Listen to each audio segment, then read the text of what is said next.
రెడ్డిక కాసేపట్లో AP CM Chandrababu Eluru జిల్లాలో పోలవరం ప్రాజెక్టును పరిశీలించనున్నారు. ఇక తాడేపల్లి నుంచి హెలికాప్టర్లో పోలవరం ప్రాజెక్టు సైట్కి 10 గంటల 45 నిమిషాలకు చేరుకోనున్నారు.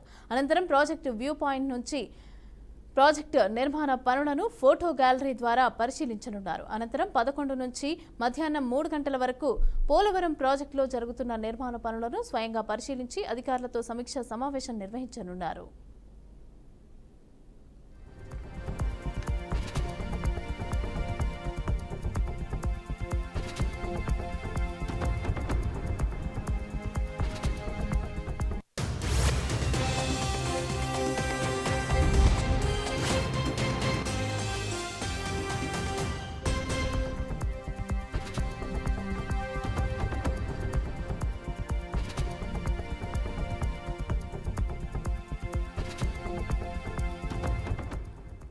కాసేపట్లో ఏపీ సీఎం చంద్రబాబు ఏలూరు జిల్లాలోని పోలవరం ప్రాజెక్టును పరిశీలించనున్నారు. తాడేపల్లి నుంచి హెలికాప్టర్లో పోలవరం ప్రాజెక్టు సైట్కి 10 గంటల 45 నిమిషాలకి చేరుకోనున్నారు. అనంతరం ప్రాజెక్టు వ్యూ పాయింట్ నుంచి ప్రాజెక్టు నిర్మాణ పనులను ఫోటో గ్యాలరీ ద్వారా పరిశీలించనున్నారు. అనంతరం 11 నుంచి మధ్యాహ్నం 3 గంటల వరకు పోలవరం ప్రాజెక్టులో జరుగుతున్న నిర్మాణ పనులను స్వయంగా పరిశీలించి అధికారులతో సమీక్షా సమావేశం నిర్వహించనున్నారు.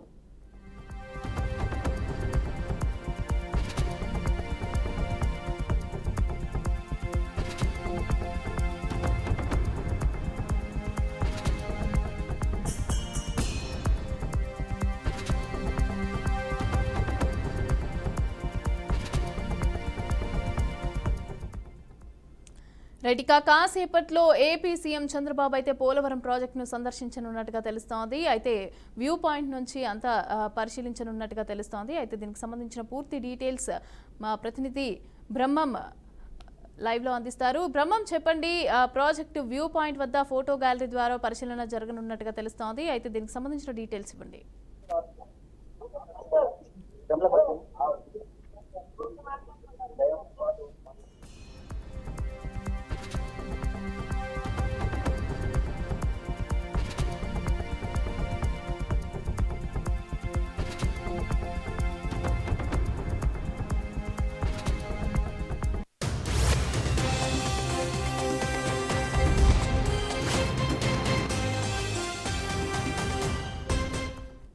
రెడ్డిక కాసేపట్లో ఏపీ సీఎం చంద్రబాబు ఏలూరు జిల్లాలోని పోలవరం ప్రాజెక్టును అయితే పరిశీలించనున్నారు.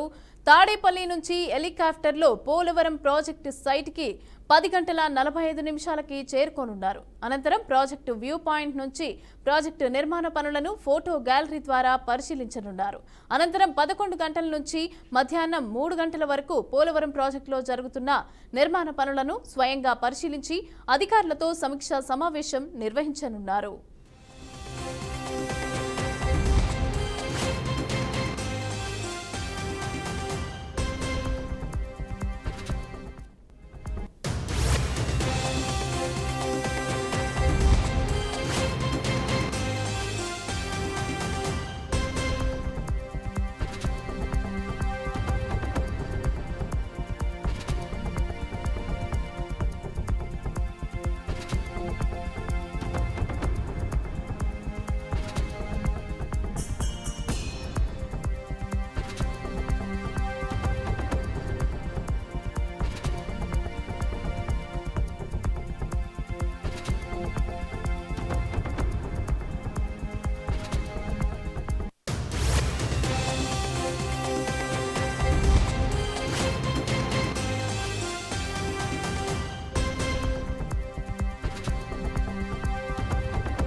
కాసేపట్లో ఏపీ సీఎం చంద్రబాబు ఏలూరు జిల్లాలోని పోలవరం ప్రాజెక్టును పరిశీలించనున్నారు.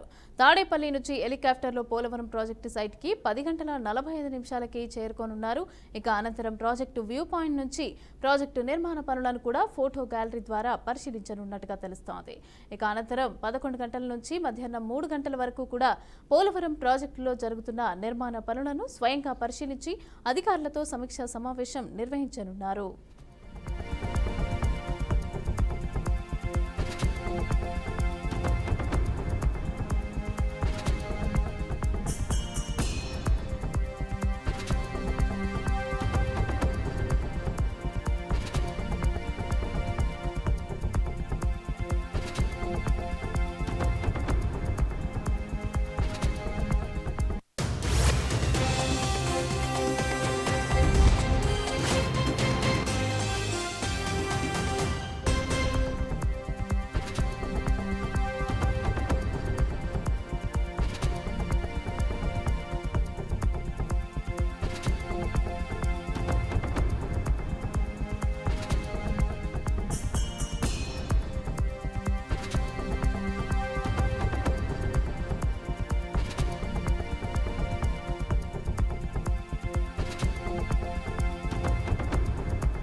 ప్రకాశం జిల్లాలో ఎంపీపీ ఎన్నికలు హీట్ నెక్కిస్తున్నాయి. ఇక ఎలాగైనా అధికార పీఠం దక్కించుకోవాలని అధికార పార్టీ నేతలు ప్రయత్నం చేస్తూ ఉంటే పట్టు నిలుపుకోవాలని ప్రతిపక్షం ప్రయత్నం చేస్తోంది. జిల్లాలో మొత్తంగా 2 MPP, 1 vice MPP, 1 co-option member, 2 vice సర్పంచ్లకి ఎన్నికలు జరగనున్నాయి. అధికార పార్టీ ఎన్ని రకాలుగా ప్రయత్నం చేసినా మార్కాపురం ఎంపీపీకి కూటమి ప్రభుత్వం తరపున నామినేషన్ కూడా లేకపోవడంతో అక్కడ వైసీపీనే ఎంపీపీ స్థానం దక్కించుకునే అవకాశం ఉంది. ఈ క్రమంలో త్రిపురాంతకం ఎంపీపీ ఎన్నిక కూడా ఉత్కంఠ రేపుతోంది. ఇక మండల పరిషత్ అధ్యక్షుడికి 18 మంది ఎంపీటీసీ సభ్యులు ఉన్న మండలంలో గతంలో 18 మంది వైసీపీ సభ్యులే ఉన్నారు. అయితే కూటమి ప్రభుత్వం అధికారంలోకి వచ్చాక 8 మంది ఎంపీటీసీ సభ్యులు తెలుగుదేశం కండువా కప్పుకున్నారు. ఇక దీంతో మ్యాజిక్ ఫిగర్కి 10 మంది సభ్యులు అవసరం కాక ఓ వైసీపీ ఎంపీపీ అభ్యర్థి జైల్లో ఉన్నాడు. అయితే మిగతా 9 మందిలో ఎవరో ఒకరు కూటమి ప్రభుత్వంకు ఓటేస్తారో అని వైసీపీ నేతలు కంగారు పడుతున్నారు.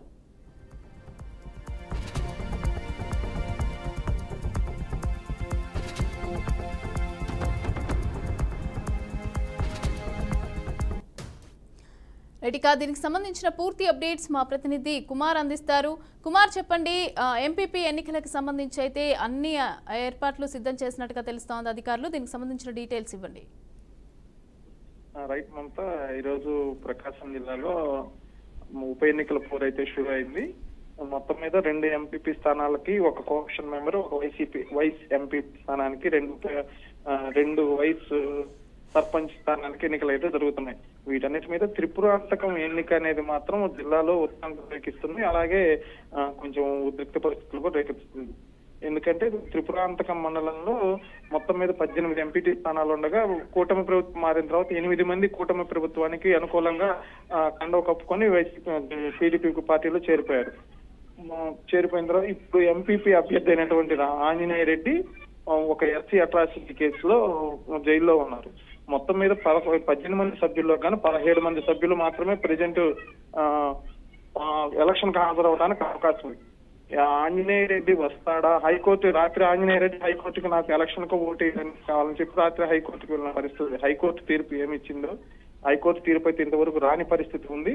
హైకోర్టు నుంచి ఆంజనేయ రెడ్డి వచ్చి ఓటేస్తే ఇక్కడ వైసీపీ సభ్యులు గెలుస్తారు. దాంట్లో వైసీపీలో ఆందోళన నెలకొనుంది. దేనికంటే ఈలలో ఎవరన్నా టీడీపీకి ఓటేస్తే, మిగతా సభ్యుల్లో టీడీపీకి ఓటేస్తే టీడీపీ గెలవడానికి ఆస్కారం ఉందని చెప్పి మాత్రం వైసీపీ సభ్యులు ఆందోళన చెందుతున్న పరిస్థితి ఉంది.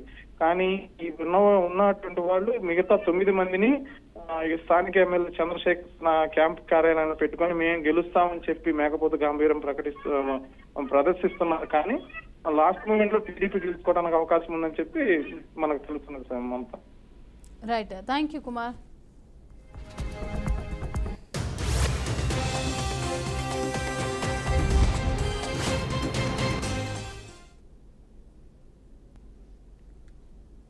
ప్రియుడితో వివాహేతర సంబంధం కొనసాగిస్తూ ఉండటంతో భార్యను అతడికే ఇచ్చి వివాహం చేశాడు ఓ భర్త. ఈ ఘటన ఉత్తరప్రదేశ్లోని సంత్ కబీర్ నగర్ జిల్లాలో చోటు చేసుకుంది. పుట్టిన పిల్లల బాధ్యతను కూడా తానే చూసుకుంటానని చెప్పి దగ్గరుండి మరీ వివాహం జరిపించాడు. ఈ పెళ్లి వీడియో సోషల్ మీడియాలోకి ఎక్కి వైరల్ కాగా ఇక దీనిపైన భిన్నాభిప్రాయాలైతే వ్యక్తమవుతున్నాయి.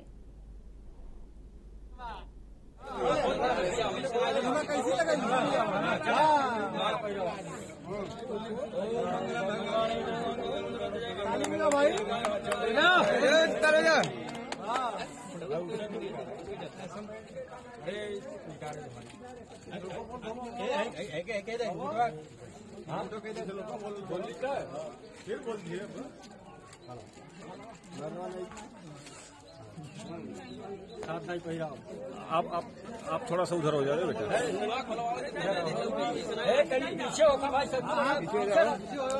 आप इधर हो जाओ ना। हाँ चला चला भाई। मंगल मांगल्ये शिवे सर्वासाधिके शरणं नारायण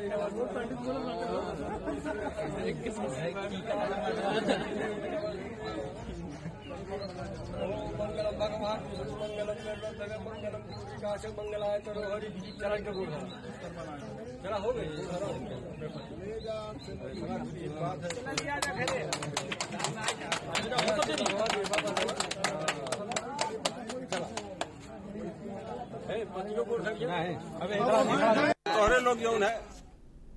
కటర్జూట్ గ్రామానికి చెందిన బబ్లు 2017లో గోరఖ్పూర్కి చెందిన రాధికను వివాహం చేసుకున్నాడు.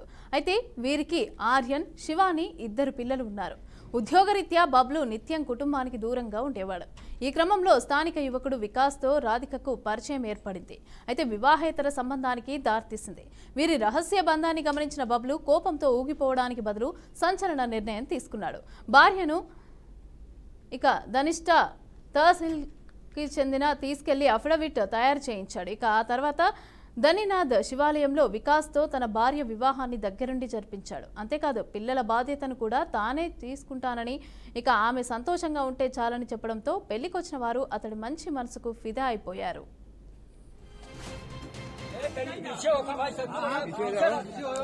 आप इधर हो जाओ ना। हाँ चला चला भाई मंगल मांगल्य शिव सर्वासादि के शरणं Narayan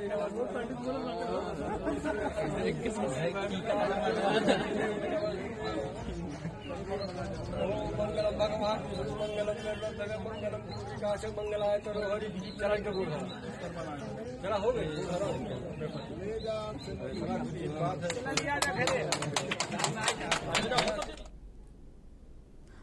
IPL 2025లో Kolkata night riders తొలి విజయం సాధించారు. గౌహతి వేదికగా రాజస్థాన్ రాయల్స్తో జరిగిన మ్యాచ్లో 8 వికెట్ల తేడాతో కేకేఆర్ గెలుపొందింది. 152 పరుగుల లక్ష్యంతో బరిలోకి దిగిన కేకేఆర్ 17.3 ఓవర్లలో కేవలం 2 వికెట్లు మాత్రమే కోల్పోయింది. కోల్కతా విజయంలో క్వింటన్ డికాక్ కీలక పాత్ర పోషించారు. ఓపెనర్గా బరిలోకి దిగిన డికాక్ ఆఖరి వరకు క్రీజ్లో ఉండి మ్యాచ్ను ముగించారు. 60 బంతులు ఎదుర్కొన్న డికాక్ 8 ఫోర్లు 5 సిక్స్లతో 97 పరుగులు చేసి అజేయంగా నిలిచారు.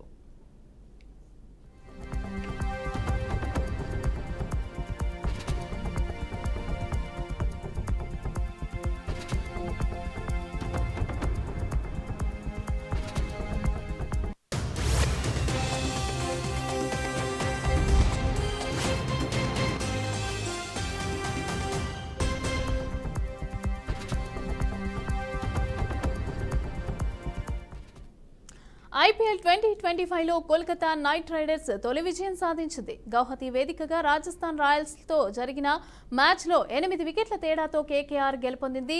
152 పరుగుల లక్ష్యంతో బరిలోకి దిగిన కేకేఆర్ 17.3 ఓవర్లలో కేవలం 2 వికెట్లు మాత్రమే కోల్పోయింది. కోల్కతా విజయంలో క్వింటన్ డికాక్ కీలక పాత్ర పోషించారు.